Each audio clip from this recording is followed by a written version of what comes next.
Series में पढ़ रहे हैं ना। और हमने आखिरी बार ये देखा था कि भारत के अंदर एक नया ग्रुप बन के तैयार हो चुका था। दैट इज, कौन सा ग्रुप बन के तैयार हो चुका था? मुस्लिम लीग बन के तैयार हो गई थी। उसका बंगाल का जो पार्टीशन है वो हो चुका था। और इस पार्टीशन को ख़त्म भी कर दिया गया था, यहाँ तक मैंने आपको पढ़ाया था ना। और मैंने आपको बताया था गदर की, वो क्या थी, गदर में क्या, गदर म्यूटनी क्या थी। मैंने आपको ये बताया दिल्ली कॉन्स्पिरेसी केस क्या था। मैंने आपको बताया कि मुस्लिम लीग क्यों नाराज थी, मुस्लिम लीग के पीछे बनने की उनकी आइडियोलॉजी क्या थी। हमने यहाँ तक पढ़ लिया था। हाँ, और मैंने आपको जो लास्ट काउंसिल बताया था जिसको कहा गया था मॉर्ले मिंटो रिफॉर्म। ठीक है, क्योंकि जो हमारे जो वो थे वॉइसरॉय थे वो थे मॉर्ले मिंटो, लॉर्ड मिंटो हमारे वॉइसरॉय थे बेटा। और वो थे हमारे सेक्रेटरी ऑफ द स्टेट थे। ठीक है जी। आज का जो टॉपिक है ये भारत में एक और एक्ट लेके आएगा। अब यहाँ पर एंट्री होती है महात्मा गांधी की, एनी बेसेंट की। इससे पहले लेकिन आज इसको बहुत डिटेल्स में पढ़ेंगे, बहुत दिमाग वाली चीज़ें भी हैं। आप सबको समझना पड़ेगा। मैं हमेशा बोलता हूँ एक सीरीज है ये। आप इस सीरीज में से कुछ भी मिस करोगे तो आपको अगला एपिसोड समझ में नहीं आएगा। ठीक है। अब जिन्होंने कल छुट्टी ली थी कोशिश कर लेना समझने की, समझ आ जाएगा। जो नहीं समझ में आएगा फिर मैं बता दूंगा। ठीक है। बस ध्यान से अब अगला 45 मिनट स्क्रीन पे रखना अपना, और पूरा दिमाग स्क्रीन के ऊपर होना चाहिए अगले 45 मिनट तक तुम्हारा। सबसे पहले आप ये देख रहे हैं, ये यूनाइटेड किंगडम है। देखिए यूनाइटेड किंगडम जो यूके है पूरी दुनिया पे उसने राज करा है। और जो ब्रिटेन है, जो इंग्लैंड है, वहाँ पर उनका घर है बकिंगम पैलेस के अंदर। आपने वेल्स सुना होगा, आपने स्कॉटलैंड सुना होगा, आपने नॉर्दर्न आयरलैंड सुना होगा, और आपने आयरलैंड सुना होगा। ये सब मिलकर बनाते हैं यूनाइटेड किंगडम। आपने इंग्लैंड सुना होगा, ठीक है, इंग्लैंड की राजधानी लंदन है। आपने सुना होगा ब्रिटेन सुना होगा, और तीसरी टर्म सुनी होगी यूके। मैं आपको बाद में समझाऊंगा ये क्या क्या नहीं है, हमारा अभी कंटेक्स्ट नहीं है। एक समय ऐसा आया कि जब आयरलैंड ये चाहता था कि मैं आज़ाद हो जाऊं। अभी भी कुछ साल पहले भी आयरलैंड में रेफरेंडम हुआ था कि वो यूके के साथ जुड़ना चाहते कि नहीं जुड़ना चाहते हैं। ठीक है। तो आयरलैंड भी आज़ादी की मांग उठा रहा था और वो कहता था कि हम लोगों को आज़ाद कर दो।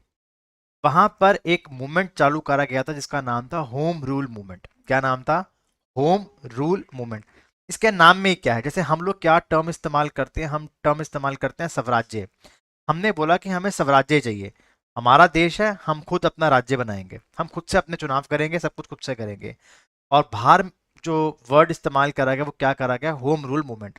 और इसको काफी सक्सेस भी मिली। क्यों? क्योंकि जो ब्रिटेन की जो पार्लियामेंट है उसमें 2 बार बिल भी पास हुए थे इस एक्ट को लेके कि हमें आयरलैंड को ऑटोनॉमी दे देनी चाहिए कि नहीं दे देनी चाहिए। ठीक है जी, दे देनी चाहिए कि नहीं दे देनी चाहिए। इस महिला का नाम है एनी बेसेंट। क्या नाम है बेटा इस महिला का? एनी बेसेंट है। देखिए सबसे पहले आपको बताता हूं मैं थियोसोफिस्ट सोसाइटी क्या थी। थियो का मतलब होता है रिलीजियन। ठीक है जी।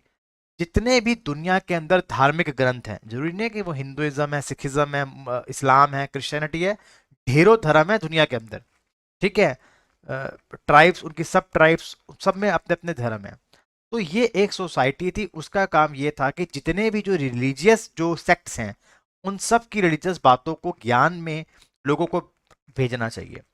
तो 1890 के अंदर वो जो महिला है जिसका नाम है एनी बेसेंट, वो एक व्यक्ति होता है हेलेना बेलेस्ट्रेस्की, इसके कांटेक्ट में आती है और फिर ये सोसाइटी को ज्वाइन कर लेती है। तो she became a member of the theosophical society, जो एक प्रोमिनेंट लेक्चरर थी ऑन दिस सब्जेक्ट। मतलब उनका काम यही था कि हम जो हैं, जो धार्मिक चीजें हैं उनके लिए काम करेंगे, मतलब मानवता के लिए बेसिकली काम करेंगे। ठीक है जी। तो इस औरत का नाम क्या है? Annie Besant. और एनी बेसेंट बहुत प्रभावित थी आयरलैंड के अंदर। वो ये चाहती थी कि ब्रिटेन ही क्यों राज करता है, आयरलैंड को एक अलग देश बनना चाहिए। And same goes to with India, India को भी एक वो बनना चाहिए, देश आपका अलग बनना चाहिए। तो वो होम रूल एक्टिविस्ट थी, वो एडुकेशनलिस्ट थी, और वो कैंपेनियर थी फॉर इंडियन नेशनलिज्म। भारतीय देशभक्ति के लिए वो बहुत ज्यादा क्या थी? तत्पर पे थी। समझ में आ गया बेटा यहाँ तक पॉइंट आपका? आगे बढ़ते हैं। तो 1893 के अंदर वो भारत में आती है। बेसिकली उसका भारत में आने का काम यही था कि मैं भारत में आऊंगी और मदद करूंगी लोगों की कि वो अपनी आज़ादी को पा सके, उनको बताऊंगी जाकर। तो उसके साथ एक व्यक्ति भी साथ में आया था, इसका नाम क्या था, H.C. ऑलकट। इसका नाम आपने नहीं याद करना है, ना आपने ये पढ़ना है कि वो कब इंडिया के अंदर आई थी, बस आपने ये पढ़ना है कि Annie Besant came to India in the year 1893। 1898 के अंदर वो वाराणसी के अंदर एक central Hindu school and college बनाती है वाराणसी के अंदर। उसके बाद 1902 के अंदर वो बहुत सारे ऐसे लिखती है कि कैसे भारत को आज़ाद होना चाहिए, भारत कैसे अपना सेल्फ रूल आ सकता है। और 1907 के अंदर वो प्रेसिडेंट बन जाती है उस सोसाइटी की, जिस सोसाइटी को उसने 1890 के आसपास ज्वाइन करा। भारत के अंदर वो उस सोसाइटी की क्या बन जाती है, हेड बन जाती है। अभी फिलहाल उसका कोई मोटिव नहीं है कि मैं भारत में क्रांतिकारी करूंगी या भारत को आज़ाद करवाऊंगी। आपने लगान पिक्चर देखी है? आज लगान पिक्चर आपके सामने बहुत बार आएगी। आप लगान पिक्चर में आपने देखा होगा, एक हीरोइन होती है, वो जो गोरी होती है वो बड़ी मदद करती है आमिर खान की, है ना? समझ लो कि वो ऐसी औरत है। ठीक है, आपका कंटेक्ट समझ में आएगा। दो तीन चीजें आएंगी कि लगान क्या होता है। ठीक है, मैं आपको बताऊंगा कैसे ब्रिटिशर्स ने क्या क्या किया हमारे साथ, आज आपको बताऊंगा। ठीक है जी, 1902 के अंदर। ठीक है बेटा, आगे बढ़ते हैं। तो अब हम समझते हैं कि इंडिया का होम रूल का बैकग्राउंड क्या था। सबसे पहले हमें पढ़ना पड़ेगा कि इसका बैकड्रॉप क्या है।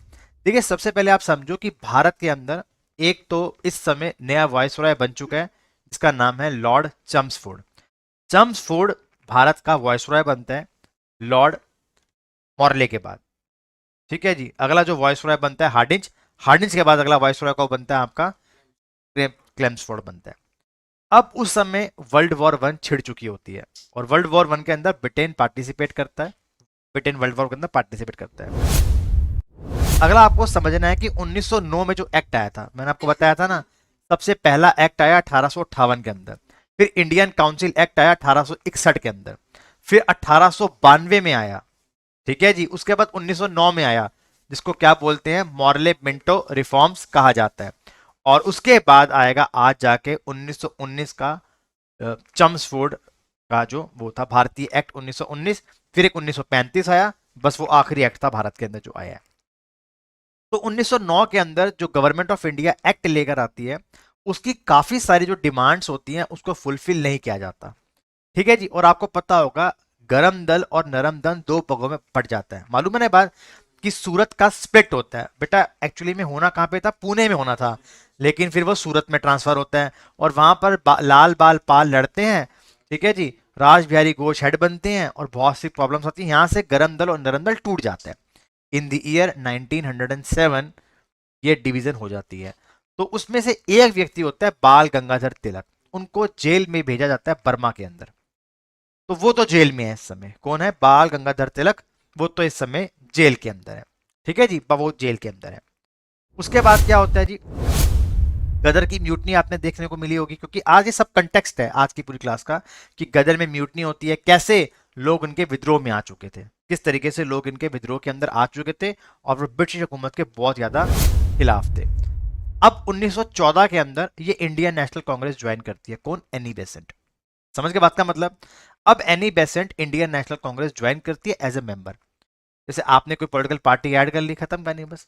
अब वो ये कहती है इंडियन होम रूल मूवमेंट के लिए, वो कहते हैं कि मैं आपको बताती हूँ कि हम लोगों को क्या करना चाहिए।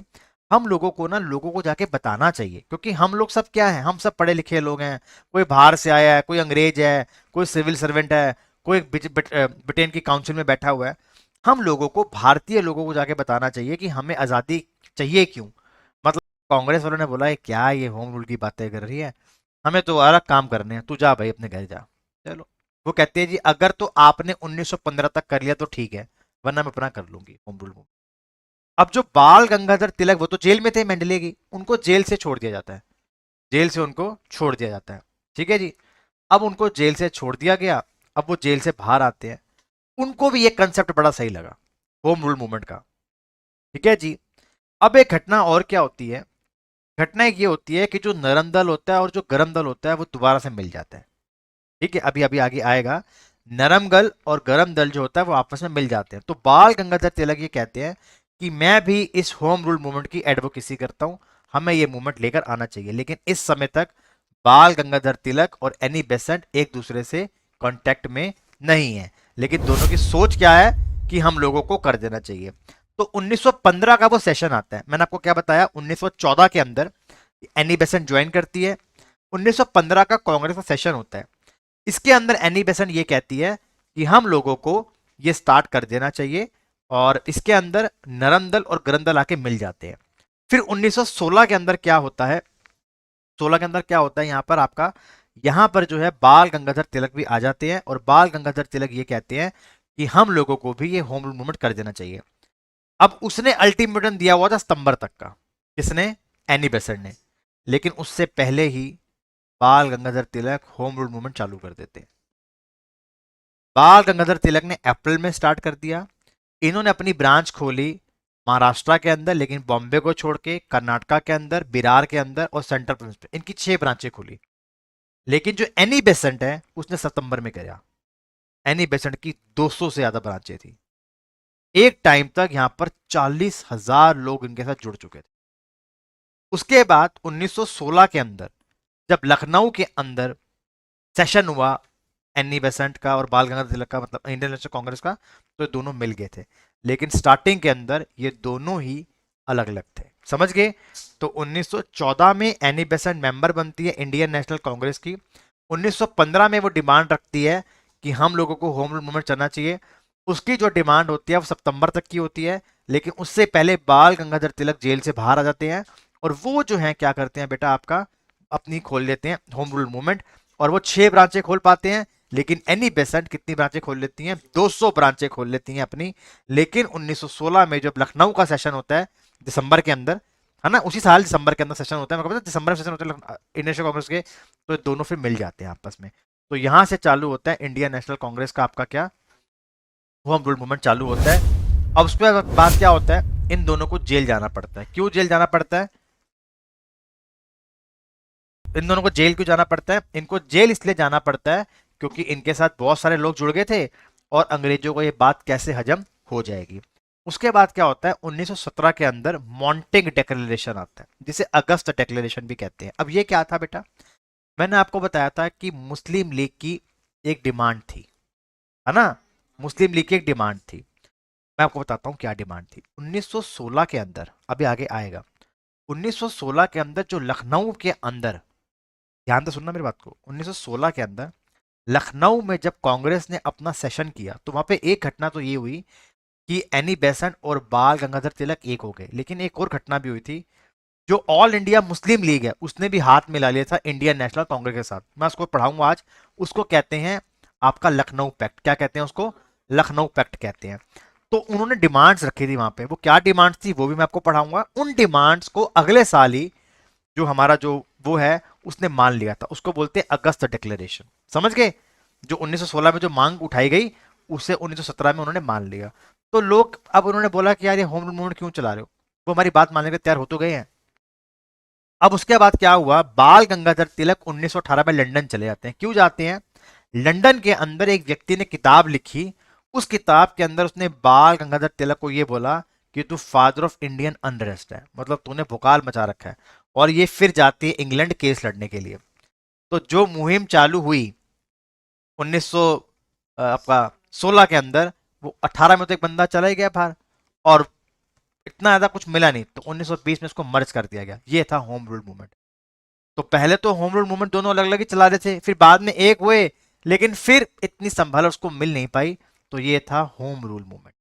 ठीक है, एनी बेसेंट कौन थी, बाल गंगाधर तिलक कौन थे, समझ में आ गया, पक्की बात।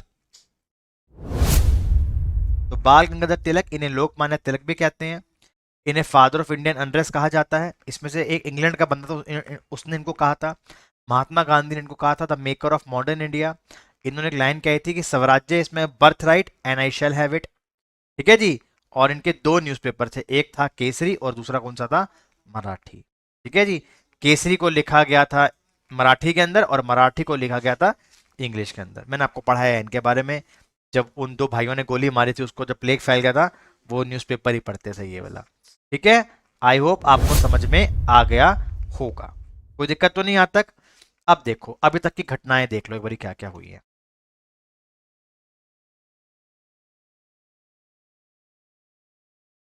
अभी तक की घटनाएं ये हुई हैं कि पार्टीशन होता है बंगाल का, उससे बहुत दुनिया नाराज थी। 1906 के अंदर मुस्लिम लीग बनती है। 1907 के अंदर गरम दल नरम दल टूटता है। फिर वो कुछ अपनी डिमांड्स लेके जाते हैं मॉर्ले मिंटो के पास, क्योंकि जो मिंटो था हमारे देश का वॉइस रॉय था, और जो सेक्रेटरी था वो कौन था, जॉन मॉर्ले था। ठीक है जी। वो कहते हैं जी हमें स्पेशल इलेक्ट्रोड दे दो, दो बंदों को जोड़ दो, तो वो एक को जोड़ता है, सब याद है ना आप लोगों को, और वर्ल्ड वॉर 1 हो जाती है। ये सब मैंने आपको कल पढ़ाया था, लेकिन एक बार रिकैप करवा दिया। अब ये लखनऊ पैक्ट क्या है? लखनऊ पैक्ट क्या है बेटा? मोहम्मद अली जिन्ना, जो मोहम्मद अली जिन्ना होते हैं, वो 1913 के अंदर कांग्रेस को ज्वाइन करते हैं, उसको ज्वाइन करते हैं मुस्लिम लीग को। याद रखिएगा, मोहम्मद अली जिन्ना 1913 के अंदर मुस्लिम लीग को ज्वाइन करते हैं। लखनऊ 1916 के अंदर दिसंबर के महीने के अंदर इंडियन नेशनल कांग्रेस के लोग बैठे और उन्होंने इनवाइट करा मुस्लिम लीग को भी। तो मुस्लिम लीग की तरफ से आए मोहम्मद अली जिन्ना, और कांग्रेस के अध्यक्ष का नाम था अंबिका चरण मजूमदार। समझ गए? जो कांग्रेस की जो प्रेसिडेंटशिप थी उस टाइम पे किसके पास थी? अंबिका चरण मजूमदार के पास। अब ये दोनों आते हैं और वो कहते हैं कि हम दोनों को हाथ मिला लेना चाहिए और हम अब ब्रिटिश हुकूमत से लड़ते हैं।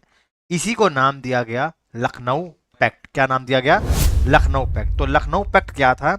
इस पैक्ट के अंदर आप मोहम्मद अली जिन्ना को देख रहे हो, मजूमदार शाह को देख रहे हो, लेकिन जो सारा ड्राफ्ट तैयार किया था वो ड्राफ्ट तैयार किया था बाल गंगाधर तिलक ने। तो इसको कहा जाता है लखनऊ पैक्ट। तो बेसिकली लखनऊ पैक्ट क्या था? एक हिंदू मुस्लिम यूनिटी थी, क्योंकि मुस्लिम लीग बनी किस लिए थी? इसलिए तो बनी थी। इसके अंदर ना जिन्ना का बहुत बड़ा हाथ था। किसको पता था कि वो कुछ टाइम के बाद भारत का पार्टीशन करवा देगा? सरोजनी नायडू ने उस टाइम में इसको कहा था ambassador of Hindu Muslim unity. तो सरोजनी नायडू ने कहा था मोहम्मद अली जिन्ना को कि ये हिंदू मुस्लिम यूनिटी का एम्बेसडर है। ठीक है जी। अब उस समय तो नहीं पता था ना कि मोहम्मद अली जिन्ना आगे जाके क्या करेंगे। समझ गए ना बात का मतलब? वो तो अपने देश के लिए लड़ रहे हैं, वो अपने लोगों के लिए लड़ रहे हैं। जैसे for example doctor Bhimrao Ambedkar दलित के लिए लड़ रहे थे। भगत सिंह और चंद्रशेखर दास वो एक अलग मोटिव के लिए लड़ रहे थे। सुभाष चंद्र बोस अलग मोटिव के लिए लड़ रहे थे। महात्मा गांधी नेहरू अलग चीज के लिए लड़ रहे थे। सब अपने अपने उसके लिए लड़ रहे थे, आइडियोलॉजी के साथ लड़ रहे थे। समझ गए ना बात का मतलब? जैसे आज भी क्या होता है, चार पॉलिटिकल पार्टी, सब चारों में अलग अलग लोग होते हैं, हर तरीके के लोग होते हैं। कोई राइट विंग में, कोई लेफ्ट विंग में। ठीक है बेटा? तो ये था लखनऊ पैक्ट। तो ये बहुत सारे डिमांड्स भी यहाँ पर रखते हैं। अब एक व्यक्ति का नाम आता है यहाँ पर, इनका नाम है दोंदो केशव कार्वे। इनकी स्टोरी मुझे आपको बतानी है। इनका जन्म 1858 में होता है रत्नागिरी के अंदर। समझ गए बात का मतलब? आपको पता होगा उस जमाने में बाल विवाह होते थे। तो इनकी शादी हुई, एक लेडीज के साथ, बच्चे के साथ शादी हुई। बट उनकी 10 साल में जब शादी हो गई, तो उनकी जो वाइफ है उनका देहांत हो गया। जब उनके पहले बच्चे को जन्म दे रही थी तो उनकी वाइफ का जो है देहांत हो गया। तो इनको बोला जाता है महर्षि कार्वे। इनको कहा जाता है दोंदो केशव कार्वे को क्या कहा जाता है? महर्षि कार्वे कहा जाता है। ये बाय प्रोफेशन एक मैथ्स के टीचर थे। बाय प्रोफेशन ये मैथ्स के टीचर थे। तो इनकी जो वाइफ थी राधा भाई, उनकी डेथ हो जाती है जब वो उनके पुत्र को जन्म दे रही होती है। अब वो ये देखता है कि जब कोई किसी की बीवी मरती है तो सोसाइटी उस लड़के को इतना परेशान नहीं करती है, लेकिन अगर किसी का पति मर जाए तो उस औरत को, आपको पता ना, उसके बाल कटवाने पड़ते हैं। सती का अगला कंसेप्ट आ गया। सती तो बैन हो चुकी थी उस टाइम पे इंडिया के अंदर, है ना? सती का बहुत दिक्कत थी। मतलब सती हो तो रही थी, ऐसा नहीं सती नहीं हो रही, सती हो रही थी।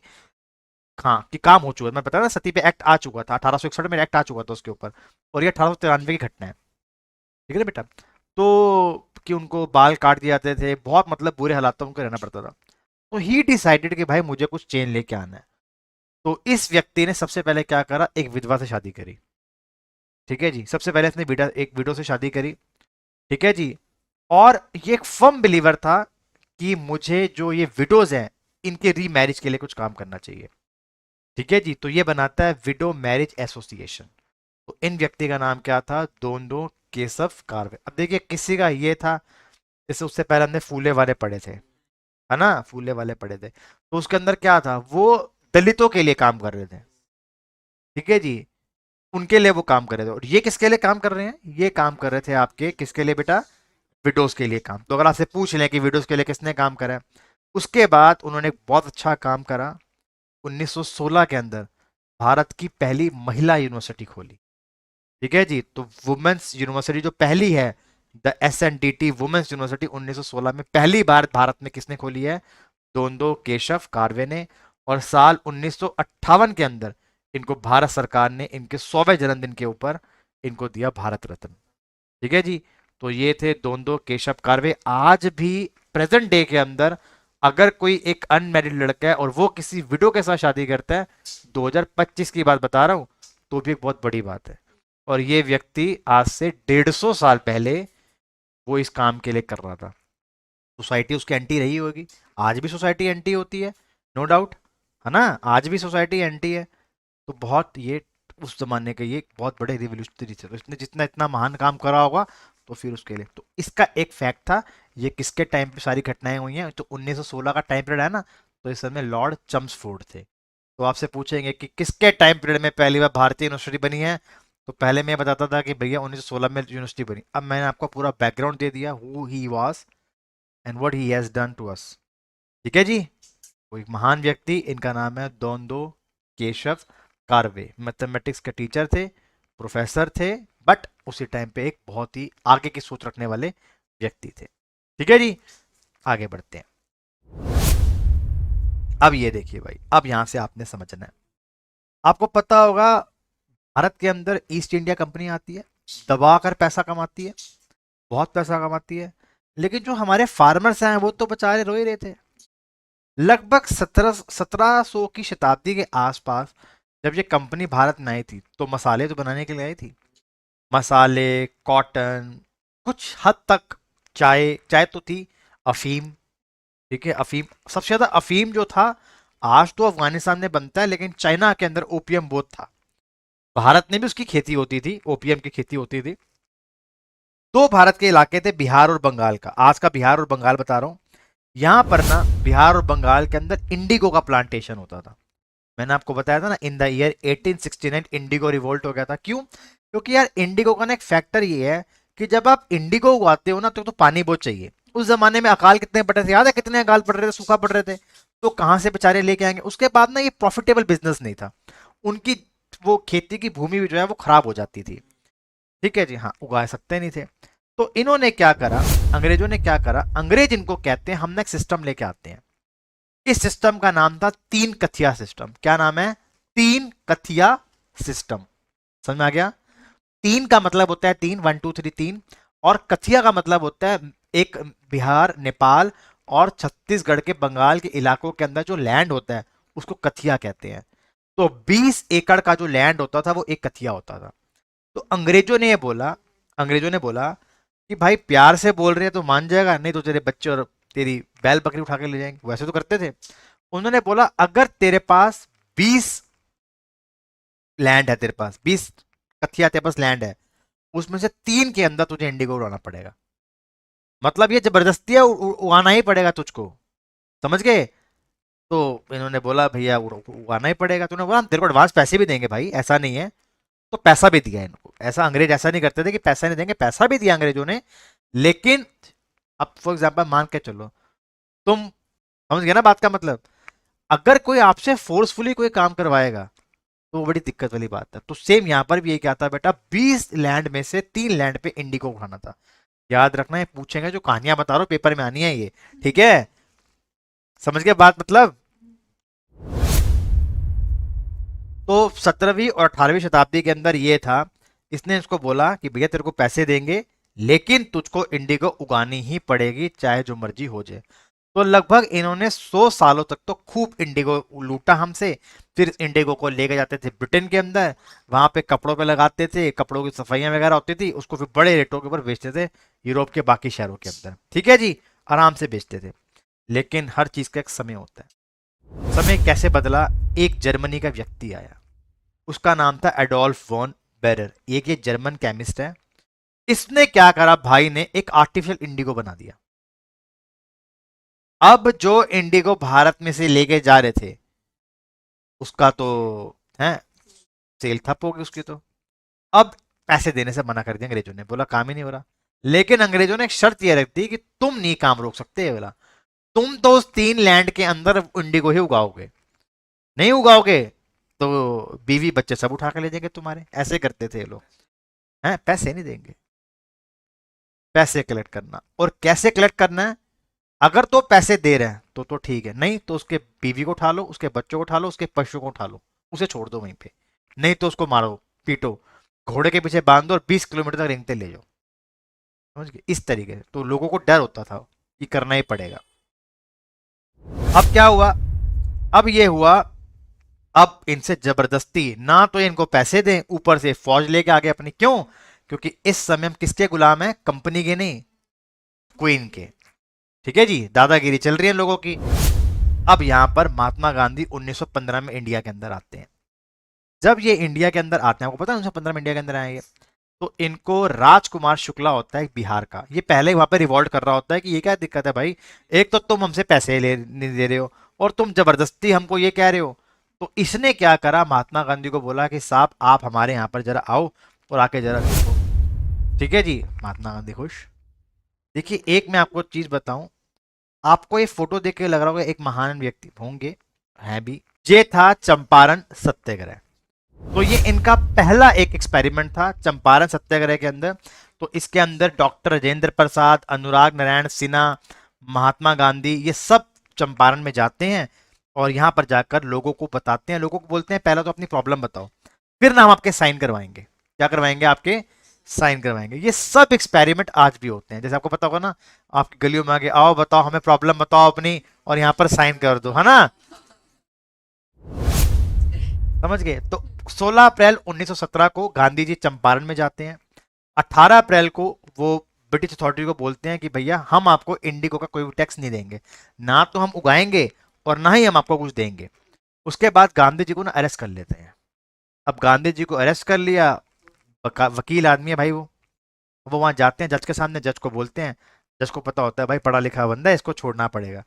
जज उनको छोड़ देता है और फिर वो एक इंडिगो कमीशन बनाता है, जिस कमीशन के अंदर महात्मा गांधी भी होते हैं। उस कमीशन में डिसाइड किया जाता है वो जो 3 कथिया सिस्टम है इसको अब खत्म कर दिया जाएगा। तो ये था चंपारण सत्याग्रह। अब समझ में आ गया कि चंपारण सत्याग्रह क्या था, चंपारण में वो क्या करने गए थे, रामकुमार शुक्ला कौन था, ठीक है जी, और किस तरीके से किस सिस्टम खत्म कर दिया गया? 3 कथिया सिस्टम, मतलब 20 लैंड में से 3 लैंड के ऊपर आपको ये उगाना पड़ेगा। ठीक है जी, तो ये था आपका 3 कथिया सिस्टम। आई होप आपको समझ में आ गया होगा, कोई दिक्कत तो नहीं है।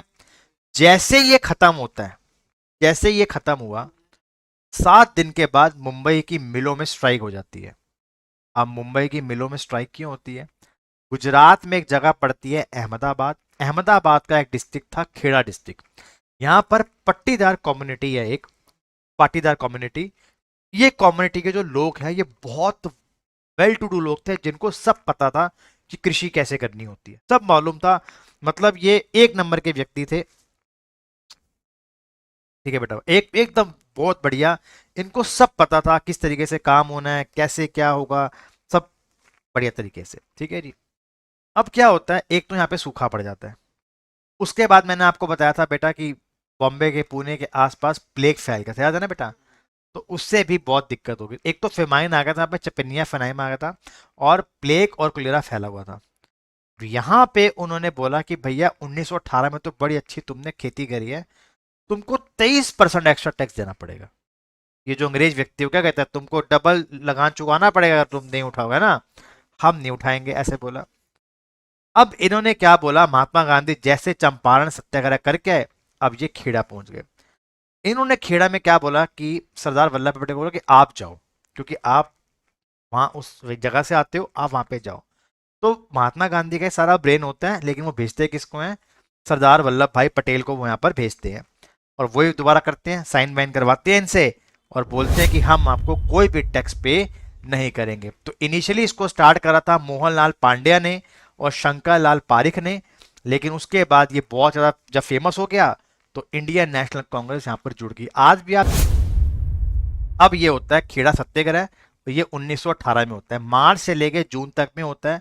तो यहाँ पर ये लोग जाते हैं और कहते हैं हम कोई टैक्स नहीं देंगे, कोई कुछ नहीं देंगे, और ये भी सक्सेसफुल हो जाता है। कैसे? गवर्नमेंट को इसको वापस लेना पड़ता है। गवर्नमेंट कहती है वो जो टैक्स आपसे मांगा था हमने कितना, 23% का, चलो हम हार गए, तुम जीत गए, हम जीत गए। लगान मूवी में क्या होता है, जीत जाते हैं ना, तो हम फिर जीत जाते हैं। इसके अंदर भी गांधी जी मुहिम प्राप्त कर लेते हैं। अब यहां तक समझ में आ गया? ये सब तो आसान चीजें थी जो मैंने आपको बताया। चंपारण सत्याग्रह क्या था, खेड़ा सत्याग्रह क्या था, ये सब तो आसान था। मुश्किल अब आएगा। ठीक है जी, अब बड़े ध्यान से देखना। अभी सबसे पहले मैंने आपको समझाया, रिकैप दे रहा हूं, कि भारत के अंदर कंपनी राज कर रही थी, लेकिन 1857 की क्रांति के बाद क्वीन के पास अपनी सत्ता आ गई। उसने बोला मैं एक वॉइस रॉय अपॉइंट करूंगी, वॉइस रॉय के साथ 4 लोग बैठेंगे, ठीक है जी, और मैं अपने एजेंट को अपॉइंट करूंगी जो मेरा सारा काम देखेगा। ठीक है जी, समझ में आ गया? जिसको बोलते थे आपका, जो लॉ कमिश्नर होता था उन लोगों का, ठीक है जी, वो करते थे, जिसको बोलते हैं सेक्रेटरी ऑफ द स्टेट। क्या बोलते थे? Secretary of the state for India, ऐसे करके बोलते थे।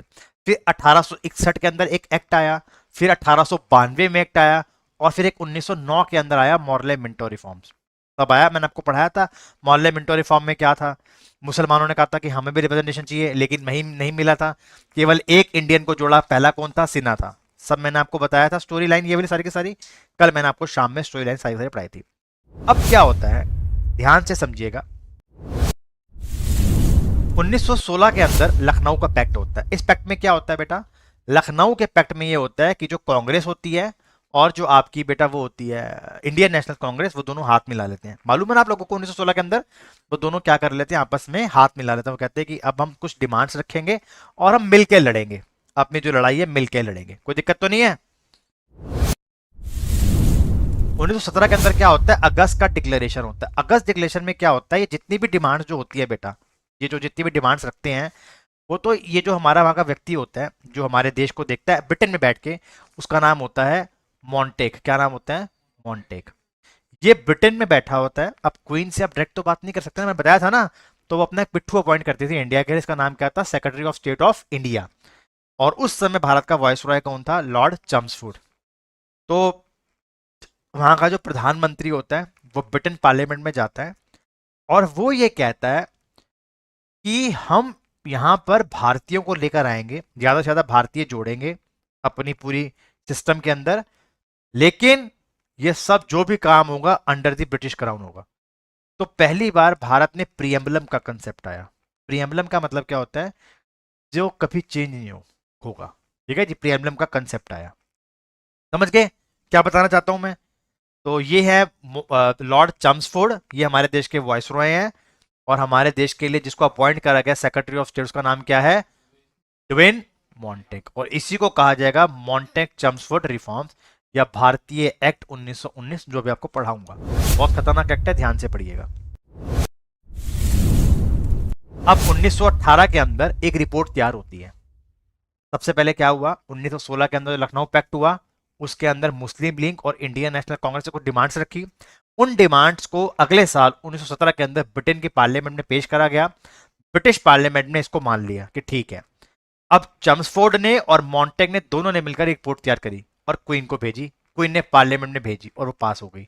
इसको कहा गया अगले साल गवर्नमेंट ऑफ इंडिया एक्ट 1919। क्या है? गवर्नमेंट ऑफ इंडिया एक्ट 1919, ये नाम दिया गया। मॉर्ले मिंटो रिफॉर्म्स का नाम क्या है? Government of India act 1909। और ये मॉन्टेक चम्सफोर्ड रिपोर्ट क्या है? Government of India act 1919। बहुत डिटेल में समझाऊंगा और बहुत डिफिकल्ट टॉपिक भी है। सबसे पहले क्या हुआ, हमने ये बोला कि ये जो आपने सेक्रेटरी ऑफ स्टेट अपॉइंट कर रखा है, देखो भारत को उस समय राज कैसे किया जाता था? भारत को राज ऐसे किया जाता था, भारत के अंदर एक वायसरॉय अपनी गद्दी पे बैठता था, उसके साथ बहुत सारे बंदे जुड़े हुए थे। Viceroy head of the state था, मतलब पूरी कंट्री को देखता था, इंडिया को। वो अपनी सारी चीजें किसको, चिट्ठियां किसको भेजता था? जो सेक्रेटरी ऑफ द स्टेट है, जो ब्रिटेन में बैठा हुआ है। अब उसमें से 100 बातें भेजी, 100 में से 10 बातें क्वीन तक जाती थी। ठीक है जी। अब वो जो सैलरी जो दे दी जाती थी उसको, वो हम देते थे। मतलब वो इंडिया आता भी नहीं है, इंडिया को देख रहा है, और सैलरी कौन दे रहा है? हम। तो हमारी पहली डिमांड ये थी, हम उसे वेतन नहीं देंगे, वो तो आपका आदमी है। तो ब्रिटिश पार्लियामेंट ये कहती है कि भाई मानते हैं वो हमारा आदमी है, वो कैबिनेट मिनिस्टर भी है, लेकिन वो आपके लिए भी तो काम कर रहे हैं। चलो ठीक है, हम क्या करते हैं, हम आपके लिए ऐसा कर देते हैं, एक यहां पर आपके लिए एक हाउस बना देते हैं जिसको नाम दिया जाएगा हाई कमीशन फॉर इंडिया। मतलब वॉइस रॉय आप अपने बंदे यहां बिठा दो, वॉइस रॉय इनको भेजेगा, ये हम लोगों को बताएंगे, हम आगे क्वीन को बताएंगे, लेकिन सैलरी कौन देगा? आप। जैसे अगर हमारा कोई हाई कमीशन लंदन में है तो सैलरी कौन देगा? हम तो देंगे। हमारा वो जो दूतावास होगा वही तो बात करेगा सरकार से, वहां जाके करेगा ना। ये करा गया पहली बार। वो है high commission of India in London, जो आज भी है, जिसे लंदन हाउस कहते हैं। तो जो पहला जो ये था सेक्रेटरी ऑफ द स्टेट, उसका नाम था लॉर्ड स्टैनले। क्या नाम था? Lord Stanley. फिर बाद में चेंज होते से अभी कौन था हमारे पास? मॉन्टेग है ना अभी समय तो, इसकी हम बात कर रहे हैं। यहां से इन डिमांड को मान ली गई, पहली डिमांड इनकी मान ली गई। इनको बोला ठीक है हम आपकी डिमांड मान लेते हैं, अब हम इसका वेतन आपसे नहीं लेंगे, अब आप अपना बना लो और अपना वेतन खुद देते रहना। पहली डिमांड उनकी मान ली। ये लखनऊ पैक्ट की डिमांड्स हैं जो मानी जा रही हैं, जिसको अगस्त 1917 में पेश करा गया, 18 के अंदर रिपोर्ट बनाई और ये एक्ट बन गया, 1919 का ये एक्ट बन गया। उसके बाद क्या होता है, वो ये कहते हैं भाई ये जो काउंसिल है उसको भी चेंज करो। मतलब जैसे आज हमारे जैसे पार्लियामेंट है, उस जमाने में उस पार्लियामेंट को क्या बोलते थे? The imperial legislative council. क्या कहते थे? Imperial legislative council. अंग्रेजों ने इसमें ट्विस्ट कर दिया। अंग्रेजों ने नंबर तो बढ़ा दिए लेकिन दो हाउस में डिवाइड कर दिया। एक दो हाउस में डिवाइड कर दिया, सॉरी, दो हाउस के अंदर डिवाइड कर दिया। एक बनाया गया सेंट्रल लेजिस्लेटिव असेंबली, जिसको कहा गया लोअर हाउस, और एक बना दिया काउंसिल ऑफ स्टेट, जिसको कहा गया अपर हाउस, जो आज भी भारत में है। समझ गए? हमारे यहां पर जो लोकसभा होती है और लोअर हाउस होती है, और जो राज्यसभा होती है वो अपर हाउस। तो हमने यहीं से उस कंसेप्ट को लिया हुआ है। समझ गए? इस जो कंसेप्ट है हमारे देश में आज, वो यहीं से लिया गया है। तो उस जमाने में लोअर हाउस के अंदर 145 लोग थे, और काउंसिल ऑफ स्टेट यानी कि अपर हाउस में कितने थे? 60 थे। तो आपसे पूछ सकते हैं कि भारत के अंदर ये जो सेंट्रल लेजिस्लेटिव असेंबली और काउंसिल ऑफ स्टेट किस एक्ट से बनाई गई है? तो गवर्नमेंट ऑफ इंडिया एक्ट 1919। तो उन्होंने डिमांड तो मानी लेकिन कुछ अलग तरीके से मानी। ठीक है जी? 145 लोअर हाउस और 60 अपर हाउस। अब क्या होता है, अब वो ये कहते हैं कि ये जो आपके पास वॉइस रॉय में बंदा बैठा हुआ है, आपके पास बंदे बैठे हैं ना, आपने सिर्फ एक भारतीय पॉइंट करा है, नहीं जी अब भारतीयों की संख्या बढ़ाओ। तो जो वॉइस रॉय है उसका जो एग्जीक्यूटिव काउंसिल है उसको भी आप चेंज करो। अंग्रेजों ने ये बात भी मान ली। उन्होंने अब 3 भारतीय जोड़ दिए। मतलब एग्जीक्यूटिव काउंसिल के अंदर वॉइस रॉय होगा, पहले 4 थे फिर 6 हुए, है ना, याद है? अब ये 8 हो गए, और ये शर्त रख दी गई कि 8 में से 3 जो होंगे वो हिंदुस्तानी होंगे। ठीक है जी? 8 में से 3 कौन होंगे? हिंदुस्तानी होंगे। तो तीसरी चीज ये करेगी। पहली चीज क्या करेगी? सैलरी नहीं देंगे सेक्रेटरी ऑफ द स्टेट की। दूसरी ये बात ये कही गई उसके अंदर कि जो सेंट्रल लेजिस्लेटिव असेंबली है उसको 2 पार्ट्स में तोड़ दिया गया। 145 सीटें रखी लोअर हाउस के अंदर, और अपर हाउस जो काउंसिल ऑफ स्टेट्स था उसमें रखी गई 60 सीटें रखी गई। उसके बाद जो वॉइस रॉय का एग्जीक्यूटिव काउंसिल था उसमें पहले 4 बंदे थे, फिर वो 6 हुए, अब 8 बंदे हो गए। और ये भी मान लिया गया कि 8 में से 3 लोग कौन से होंगे? इंडियन होंगे। ठीक है? 8 में से 3 लोग कौन होंगे? इंडियन होंगे। अब क्या हुआ? आपको पता होगा मॉर्ले मिंटो रिफॉर्म्स के अंदर जो हमारी स्टेट की असेंबली थी, जैसे आज दिल्ली में असेंबली है ना, महाराष्ट्र में है, तो 7 असेंबलीज थी। Bengal, Madras, Bombay, United Province, Punjab, Burma और असम। हमने 2 और जोड़ दी। ठीक है? इस रिफॉर्म्स के बाद 2 और जोड़ दी। कौन सी? सेंट्रल प्रोविंस और बिहार और ओडिशा। तो 1909 और 1919 में कितना चेंज आ रहा है, देख रहे हो ना आप लोग कितने चेंजेस आ रहे हैं। ये बात भी इनकी मान ली गई। ठीक है जी? अब उसके बाद क्या कहा गया? अब यहां पर भारत में पहली बार डीआरची सिस्टम लाया गया। मतलब क्या था? उस जमाने में कोई भी अगर बिल पास करवाना होता था तो असेंबलीज बिल पास कर देती थी, फिर वो बिल जाता था ऊपर वॉइसरॉय के पास। जैसे आज मान लो दिल्ली में कोई बिल पास करना है, तो पहले वो यहाँ जाता, फिर प्रधानमंत्री के पास जाता, फिर राष्ट्रपति साइन करता, बहुत लंबा समय लगेगा। जय सीएम को ताकत दे दो सारी की सारी, वो केजरीवाल होता है कि ताकत ही नहीं कुछ करने की। तो डीआरचरी सिस्टम लिया गया पहली बार। तो आपसे पूछेंगे भारत के अंदर डीआरचरी सिस्टम किस एक्ट से आया? 1909 के एक्ट से आया, जो आज भी है भारत में। स्टेट गवर्नमेंट अपना काम करती है और सेंट्रल गवर्नमेंट अपना काम करती है। अब जैसे हमारे यहाँ पे 3 लिस्ट है, यूनियन लिस्ट, कनकरनेट, है ना, ये भी हमने यहीं से ली है। इन्होंने 2 चीजें बनाई थी, 2 लिस्टें बनाई थी। एक वो जिसपे सिर्फ सेंट्रल गवर्नमेंट डिसीजन लेगी, एक वो जिस पे स्टेट ले सकती है। ठीक है जी? इस एक्ट में पहली बार भारत के अंदर एक पब्लिक सर्विस कमीशन बनाया गया, जो आगे जाके बना यूपीएससी, जो आज भी है। ठीक है जी? एक कमीशन बना दिया गया जो प्रॉपर पेपर लेगा, रिजल्ट आएगा, सब कुछ बड़े तरीके से होगा। ठीक है जी? आपको पता होगा मुसलमानों ने एक डिमांड करी थी कि मुस्लिम्स का पार्टिसिपेशन होना चाहिए। उसको क्या बोला गया था? इलेक्शंस होंगे on the basis of religion, ठीक है जी, जिसको कहा जाता है कम्युनल रिप्रेजेंटेशन। उन्होंने मुसलमानों तो छोड़ो, सिखों को भी जोड़ लिया, यूरोपियंस को भी जोड़ लिया और एंग्लो इंडियंस को भी जोड़ लिया कि तुम भी आ जाओ। समझ गए? उन्होंने तो डिमांड ये करी थी कि सिर्फ मुस्लिम जोड़ेंगे, उन्होंने बोला मुस्लिम से क्यों, सिक्स को भी लाओ, यूरोपियंस को भी लाओ और एंग्लो इंडियंस को भी लेकर आओ। ठीक है जी, कोई दिक्कत तो नहीं है। और ब्रिटिश सरकार ये जितनी भी सारी चीजें होती हैं उसको एक एक्ट में बनाती है, इसका नाम होता है आपका गवर्नमेंट ऑफ इंडिया एक्ट 1919।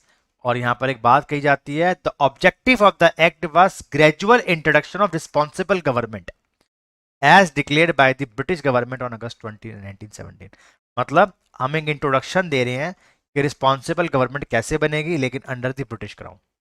मतलब हम आपको थोड़ी बहुत आज़ादी दे रहे हैं, यहाँ पर लोगों को अधिकार दिया वोट देने का, लेकिन सब लोग वोट नहीं देंगे, कुछ पढ़े लिखे वोट जो टैक्स देंगे। तो लगभग 17,000 लोग थे करोड़ों में से जो वोट देने के लिए एलिजिबल थे। ठीक है जी, तो ये था गवर्नमेंट ऑफ इंडिया एक्ट 1919। समझ में आ गया तो बड़ा 1919 लिख देना। डिफिकल्ट था लेकिन आपको यहाँ पे पॉइंट भी नहीं पता चल गया क्या क्या पॉइंट हुए हैं।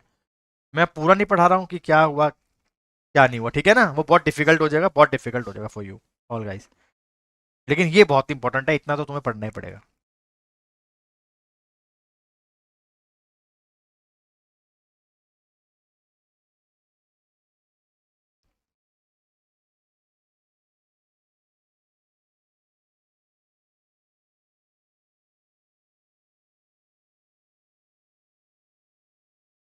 अब आगे बढ़ते हैं। अब यहाँ से बड़ी खतरनाक चीज होने वाली है। देखिए, भारत के अंदर भारत में ब्रिटेन राज कर रहे हैं, एक घटना होती है वर्ल्ड वॉर 1। और ब्रिटेन वर्ल्ड वॉर 1 में पार्टिसिपेट करता है। ठीक है जी, ब्रिटेन पार्टिसिपेट करता है। अब अगर खुद चीज देखो कि जब ब्रिटेन बाहर लड़ रहा होगा तो उनकी हमारे यहाँ से फौजें भी लेके जाएगा। अब उनकी इंडिया में फौज कम होगी, लाजमी सी बात है। इस समय अगर इंडिया के लोग रिवोल्ट कर दें फिर क्या होगा? तो वो एक एक्ट लेके आए फटाफट, क्योंकि 1914 में वर्ल्ड वॉर स्टार्ट हुई। 1915 के अंदर वो फटाफट से एक एक्ट लेके आए जिसका नाम था the defence of India act 1915। क्या नाम है? The defence of India act 1915। इसके अंदर वॉइस रॉय लॉर्ड चम्सफोर्ड ने फटाफट ये बोला कि मैं एक बिल पास कर रहा हूं जिसमें मैं आपको ये कह रहा हूं कि अगर आपको कुछ भी ऐसा लगता है कि कोई व्यक्ति विद्रोह कर रहा है, पूछो मत, घर जाओ, उसको घर से अरेस्ट करो और जेल में डाल दो। स्पेशल कोर्ट्स बनाओ, उनको फटाफट जेल में डाल दो। समझ गए बात का मतलब? मतलब कोई सुनवाई नहीं होगी आपकी। अगर सरकार को ऐसा लगता है, हुकूमत को, जैसे मान लो इनकलाब जिंदाबाद का नारा है, अगर वो कोई नारा लगा रहा है तो उसको भी जेल में डाल दो। समझ गए? मतलब ब्रिटिश हुकूमत इतना डरी हुई थी कि हम बिल्कुल भी रिवोल्ट नहीं चाहते, जो नजर आता है उसको जेल में डाल दो। तो उन लोगों को उन्होंने क्या करना स्टार्ट कर दिया? जेल में डालना स्टार्ट कर दिया।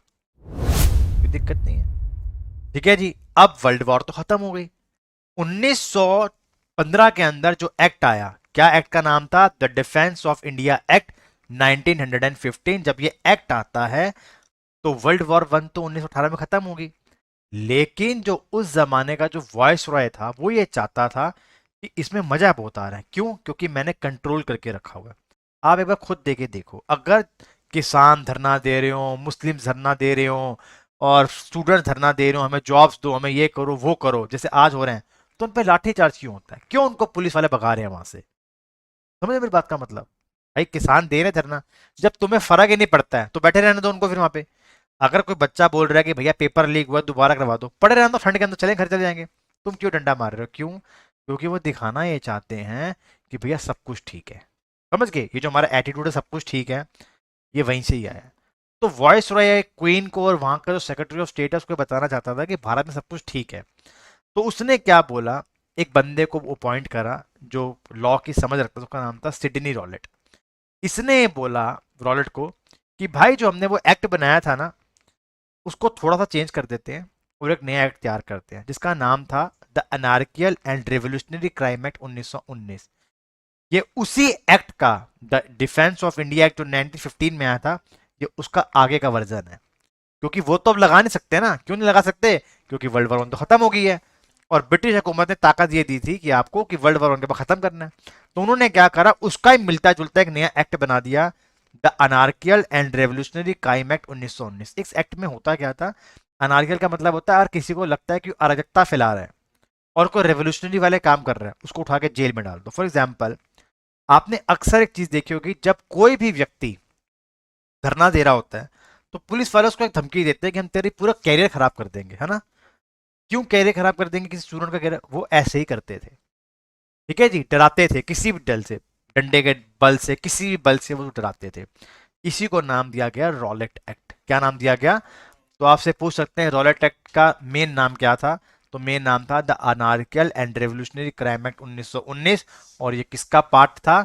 The defence of India act 1915।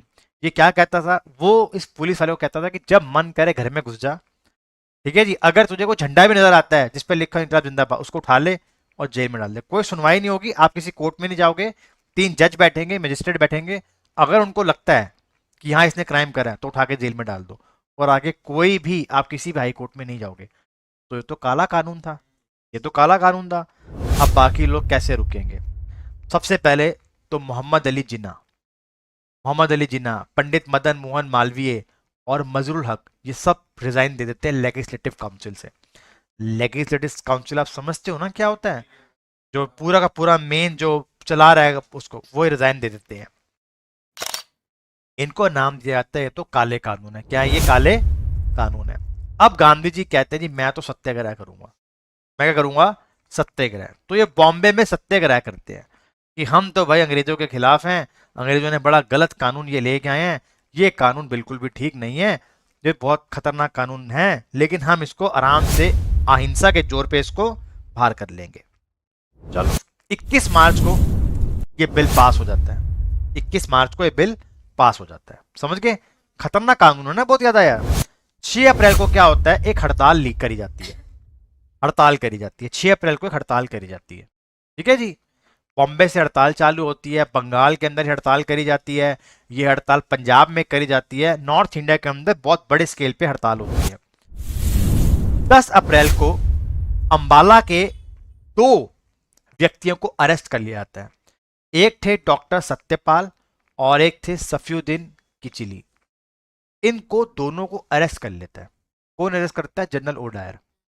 उनको लगता है कि भाई ये जो हड़ताल करवाएगा यहाँ पर, और मैं यहाँ का हेड हूँ जिसकी रिस्पॉन्सिबिलिटी है। फॉर एग्जाम्पल मान के चलिए कोई एसपी है और वहां पर कोई कांड हो जाएगा, तो एसपी क्या करेगा? फटाफट अरेस्ट करके इनको अंदर डाल दो, है ना। हमारे यहाँ पे क्या एटीट्यूड है? हमारे यहाँ पर कुछ सेफ्टी मेजर्स नहीं है, सिर्फ कॉपी अच्छी लगानी है, समझ रहे हो? कॉपी अच्छी लगाने की, बाहर तितलियां उड़ती हो, अंदर चाहे तितलियां उड़ चुकी हो पूरी की पूरी, समझ गए? ये था, अरेस्ट कर लिया। अब ये लोग बवाल करते हैं, हम भैया इसका प्रोटेस्ट करते हैं, हम इसका प्रोटेस्ट करते हैं, सब लोग कहते हैं कि वी आर अगेंस्ट दिस। 11 अप्रैल को मार्शल लॉ लगा दिया जाता है, पूरे पंजाब के अंदर मार्शल लॉ लगा दिया जाता है। और उस समय जनरल ओडायर वहां का हेड होता है, उसकी रिस्पॉन्सिबिलिटी होती है कि मैं इसको देखूंगा। 13 अप्रैल को जलियांवाला बाग के अंदर ये सब लोग इकट्ठे होते हैं और ये प्रोटेस्ट करते हैं, ठीक है जी। अब देखिए आगे क्या हुआ।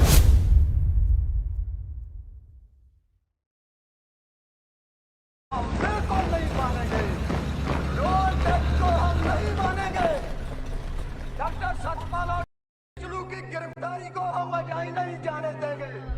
इस संघर्ष को हम जारी रखेंगे, इस संघर्ष को हम जारी रखेंगे। और ये संघर्ष उतनी देर जारी रहेगा जितनी देर के 2 नेता रिहा नहीं हो जाते और रोज एक्ट बिल को वापस नहीं लिया जाता।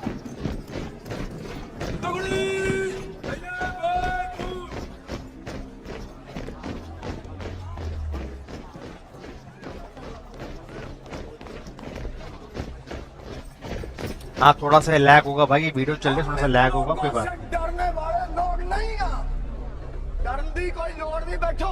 Should we issue a warning, sir? याद करो श्री गुरु गोविंद सिंह। अब बैठो बैठो। They've had their warning. थोड़ा सा लैग करेगा भाई ये। Meetings. अब बैठो बैठो।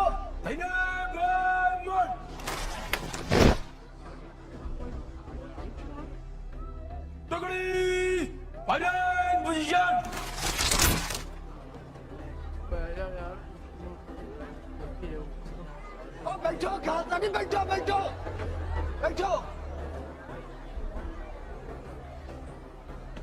Fire!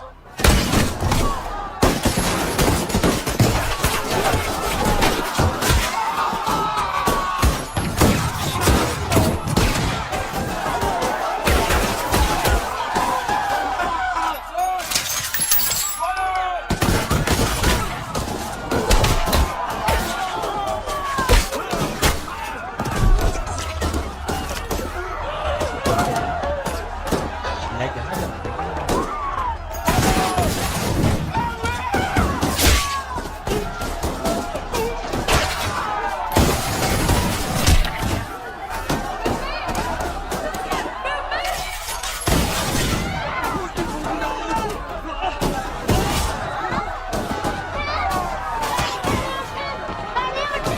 क्या कर रहा है? चलो,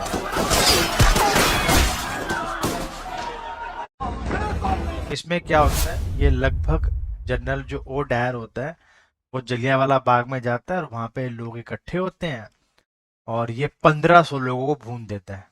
सबको बेचारा बेचारा कह रहा हूँ, सब बचाए लोगों को, 1500 लोगों को जनरल ओ डायर मार देता है। अब यहाँ पर ये जो मार रहे हैं गोलियां, ये ब्रिटेन से नहीं आए थे, ये इंडियंस ही थे। और ये जिनको गोलियां मार रहे थे वो भी कौन थे? इंडियंस ही थे। और हम अपना इतना वो दिखाते हैं कि हम कितनी बड़ी सुपर पावर है, समझ रहे हो? और आपको पता है, अब ये जब रात को गोलियां चला के थक गए, जिसके घर में रहे वो आगे जाके चीफ मिनिस्टर बना देश के अंदर।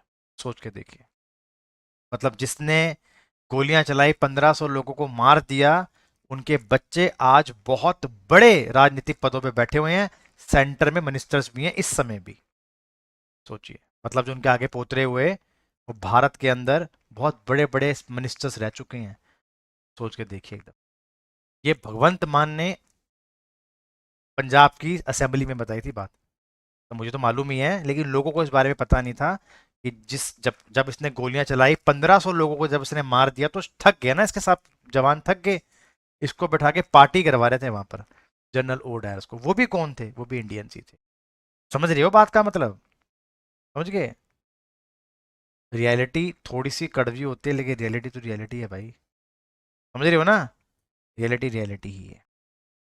तो ये था रॉलेटेक। लेकिन भारत के अंदर बहुत अच्छे लोग भी हुए, भगत सिंह जैसे, उधम सिंह जैसे। और उधम सिंह ने 1940 के अंदर इसको वहीं जाके गोली मारी थी। ठीक है जी, उधम सिंह ने, मैं पढ़ाऊंगा उसके बारे में भी।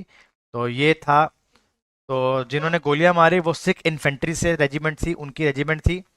और 1500 लोगों को ये मार देता है। कभी आप लोग जाइएगा, आज भी आप जलियांवाला बाग चले जाओ, आज भी उसको चेंज नहीं करा बिल्कुल भी। बहुत पतली सी गली है, वहां से लोग बाहर जा सकते हैं, और उसने पूरा ब्लॉक कर दिया था। वहां से को कूद भी नहीं सकता ना, चक्कर ये है क्योंकि सामने चारों तरफ बड़ी बड़ी बिल्डिंग्स हैं, आज भी है वो बिल्डिंग वहां पर। तो जनरल ओ डायर 1500 के आसपास, 1500 तो सरकारी आंकड़ा है, पता नहीं कितनों को इसने भून दिया होगा, मार दिया होगा। तो ये था जनरल ओ डायर, और ये था जलियांवाला बाग कांड। और ये क्यों हुआ, तो मैंने आपको इसका बताया कि इसका सबसे बड़ा कारण क्या था। कि वो डिफेंस ऑफ इंडिया डिफेंस 1915 आया, उसके बाद 1919 का जब वो खत्म हुआ, तो ये भाई अपना एक एक्ट लेकर आ गए। इसका नाम क्या रखा गया? रॉलेट एक्ट रखा गया। और उसके बाद गांधी जी स्टार्ट करते हैं नॉन कॉपरेशन मूवमेंट, कि अब हम बहिष्कार करेंगे इन सब चीजों का। अब इन्होंने जो करना था वो कर लिया, अब हमारी बारी है, अब हम क्या करेंगे जी, इनका बहिष्कार करेंगे। और उन्होंने बोला 1 साल में आपको आजादी दिलवा दूंगा, 1 साल के अंदर, 5 साल में दिल्ली को लंदन बना दूंगा। ये सब पीछे से ही आता है, ये सब पीछे से ही आता है। अच्छे दिन आने वाले हैं, समझ रहे हो? बिकॉज क्यों? क्योंकि पिछले 200 सालों से हमको लड्डू ही चाहिए। समझ रहे हो ना? कि एक अच्छा नारा तो मिल ही रहा है ना यार, अच्छे दिन आने वाले हैं या दिल्ली लंदन बनने वाला है ना? इसने भी ये बोला 1 साल में भाई मैं आपको आजादी दिलवा दूंगा, 1 साल के अंदर। लोगों ने बोला बस ठीक है, करना क्या है। लेकिन उसमें से एक भगत सिंह जैसा व्यक्ति भी था, उसने भी अपना कॉलेज छोड़ दिया, पढ़ाई लिखाई छोड़ दी, और वो भी इस मूवमेंट में कूद गया। ये आगे तक जाएगा मूवमेंट। अभी आज की क्लास में सिर्फ ये बता रहा हूँ कि मूवमेंट का बैकग्राउंड क्या है। मूवमेंट का बैकग्राउंड ये है कि जब रॉलेट एक्ट खत्म होता है, ये जलियांवाला बाग कांड होता है, उसके बाद ये आता है नॉन कॉपरेशन मूवमेंट। अब देखिए यहाँ पर मैं वर्ल्ड वॉर 1 कैसे ले आया। मैंने आपको पता ना, वर्ल्ड वॉर 1 तो खत्म हो चुकी है। वर्ल्ड वॉर 1 के अंदर यूके ने, जो ये एलाइड पावर्स हैं, इन्होंने सेंट्रल पावर्स को हरा दिया था। आपको पता है ना जर्मनी का क्या बुरा हाल करा था उन्होंने, कितनी माफिया मंगवाई थी। सेम ऑटोमन जो एम्पायर है उसको भी घुटनों पे लाके रख दिया था। ऑटोमन एम्पायर बहुत बड़ा एम्पायर था, इतना इसको तोड़ा कि सिर्फ आज का टर्की रह गया बस। मतलब बहुत सारे देश थे जो ऑटोमन एम्पायर बनाते थे, लेकिन अब कौन सा रह गया, सिर्फ टर्की रह गया। अब मेन दादा कौन था पूरी लड़ाई का, ब्रिटेन था। अब भारत के जो मुसलमान थे जैसे शौकत अली, मौलाना मोहम्मद अली, हकीम अजमल खान, अब्दुल कलाम आजाद, इन्होंने बोला भाई ये जो ट्रीटी ऑफ सर्विस हुई है ना, ये जो ऑटोमन एम्पायर के साथ आपने ट्रीटी करी है, इस ट्रीटी को वापस लो। एक्चुअली वो जो ऑटोमन एम्पायर का जो सुल्तान था उसका नाम था अब्दुल हैमिद सेकंड। ऐसा कहा जाता है कि जो मोहम्मद प्रॉफिट साफ है ये उन्हीं की फैमिली से बिलोंग करते हैं, उनके ही आगे वो हैं, ब्लड लाइन चल रही है। तो ये मुस्लिम वर्ल्ड में इनको लोग बहुत मानते थे। तो इन्होंने बोला कि भाई हम नहीं मानते, अब जो मर्जी कर लो, हम नहीं मानते, चाहे जो मर्जी हो जाए। तो ये क्या करते हैं, खिलाफत मूवमेंट करते हैं। जैसे आज भी क्या है, ये जितनी भी कंट्रीज हैं, सीरिया, इराक, ईरान, सब यूएस से खुंदा खाते हैं। वो अकेला खड़ा सब देशों को बर्बाद कर चुका है ना। जब आप इतने ताकतवर हो तो कर दो उसको बर्बाद। सबसे सेकंड लार्जेस्ट धर्म आपका है, इकट्ठे हो सारे के सारे और खत्म कर दो यूएस को। हैं, आपके पास पाकिस्तान है जिसके पास एटम बॉम्ब्स है, ईरान के पास चलो नहीं है, हो जाओ इकट्ठे। नहीं होंगे ना। ये सब ऐसा होता है बेटा, ये बनाया जाता है, ये बनाया जाता है। अच्छा तेरा कौन सा पाकिस्तान वाले बिल्ली चुरा के ले गए, तेरी तो खतरा के नहीं है ना। फिर ऐसे बता रहा हूँ। तो ये थे ट्रीटी ऑफ सर्विस, ठीक है बेटा। अब देखो और क्या क्या हुआ। 1920 के अंदर अलीगढ़ मुस्लिम यूनिवर्सिटी की स्थापना होती है, ठीक है जी। ये वो यूनिवर्सिटी जो बनाता है वो, ठीक है। इंपीरियल बैंक बनाया जाता है जो 1921 में, इसका नाम क्या हो गया, एसबीआई हो गया। उसके बाद क्या होता है, नॉन कॉपरेशन मूवमेंट के अंदर गांधी जी कहते हैं स्कूल कॉलेज छोड़ दो। तो कहते हैं साहब आप तो पढ़ा है इंग्लैंड से, हम तो पढ़ रहे थे अभी, हम क्या करेंगे। तो वहां पे कुछ लोग आते हैं जो यूनिवर्सिटी बनाते हैं। तो 1920 के अंदर 3-4 यूनिवर्सिटी बनती है, जैसे जामिया मिलिया इस्लामिया ये बनती है, काशी विद्यापीठ बनती है, बिहार विद्यापीठ बनती है। तो ये सारी की सारी यूनिवर्सिटीज बनाई जाती हैं उन बच्चों को पढ़ाने के लिए जो बच्चे पढ़ना चाहते हैं। तो ये सब यूनिवर्सिटी उसी टाइम पर क्या होता है बेटा, बनाई जाती है, ठीक है जी। तो ये था आपका सारा का सारा यहाँ तक का। अब इसके बाद वॉइस रॉय चेंज हो गया, अब अगला वॉइस रॉय आएगा और उसके टाइम पीरियड के अंदर आगे की घटनाएं होंगी। तो यहाँ पे जो हमने आज लेक्चर को एंड करा, उस लेक्चर में क्या बताया गया कि आपको लॉर्ड चम्सफोर्ड का जो आखिरी जो कांड था वो क्या था, नॉन कॉपरेशन मूवमेंट की स्टार्टिंग हो चुकी थी, ठीक है जी। नॉन कॉपरेशन मूवमेंट की स्टार्टिंग हो चुकी थी। आई होप समझ में आ गया होगा। मैं आपको एक पीडीएफ भेज रहा हूँ, उसके अंदर इंग्लिश के 25 क्वेश्चन है। आपको उन 25 क्वेश्चन को 10 मिनट में सॉल्व करके भेजना है। यानी कि 19:46 हो रहे हैं, आपको 19:57-58 तक उसको भेजना है, फिर मैं आपको चेक करने के लिए भेज दूंगा। ओके, ठीक है। पीडीएफ आपके ग्रुप पे आ गई है।